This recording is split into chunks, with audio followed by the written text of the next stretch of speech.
the fastest growing region when it comes to e-commerce. And if we want to take a look into that, about 90% of sales within Latin America are incoming from 5 countries alone. So those would be Brazil, Mexico, Chile, Colombia, and Argentina. Okay? You can just go back because I'm not going to get into a lot of detail. Now, when we're talking e-commerce in Latin America, we are talking marketplaces, okay? If we take a look at the US, only 34% of sales, of e-commerce sales in the US are incoming from marketplaces. Now, if we look at Latin America, e-commerce is pretty much a synonym to marketplace, okay?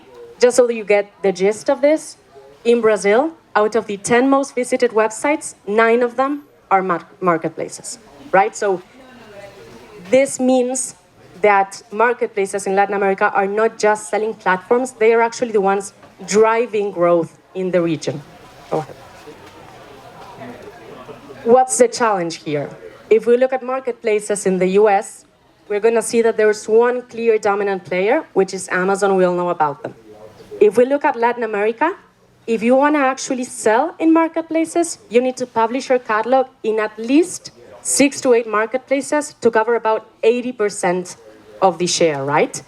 And that would mean publishing your catalog and managing 6 to 8 different seller centers, complying with 6 to 8 different SLAs, understanding the catalog restrictions, understanding how to win the buy box, and so on and so forth.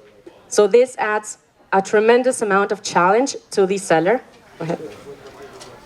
And on top of that, each marketplace is very, very different than the next, okay? Each one of them has its own characteristics.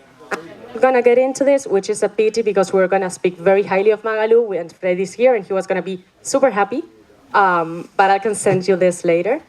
But each marketplace is very different and actually functions very different, right? So right now we have the complexity of several marketplaces, and on top of that, we have the intrinsic complexities of cross-border. So if we're talking cross-border sales, we're actually talking multiple currencies, being subject to currency fluctuation. We're talking importing regulations. We are talking duties. We are talking, well, you name it, right? So it will come as no surprise that if we look at Amazon in the US, 50% of sales are cross-border sales, mostly coming from Chinese sellers. If we look at Brazil, less than 5% of e-commerce sales are cross-border. So I don't want to turn this into a sales pitch, but I will get a little pitchy and tell you that in Knock Knock, what we've done is actually solve these complexities. So we've created a product that enables sellers to actually tap into this opportunity without needing to worry about the complexities. And it can be as simple as uploading your catalog. And by catalog, I really mean it can be a CSV with ASIN, FOB, and stock. We'll publish it in more than 15 marketplaces. We'll start selling. And as soon as a purchase is made, you'll send the product to our warehouse in Miami. Okay, so for all intents and purposes, you can think of this as a US sale, right? You'll even receive your money in US dollars in your bank account. We can then talk afterwards, because this is an amazing way to test the demand that there is in there for your products, that there's in LatAm. And then we have other ways to maybe help you localize your products, right? But I don't want to bore you with details, and we really need to go. So if you want to know more about this, you can find me. You'll know where to find me, and you're here. So I'm leading the sales team. I'll probably be reaching out to you very, very soon and try and sell this. But again, this really is not for us about selling, but about trying to find a solution. And the panel there just really said it better than I could. The opportunity is huge.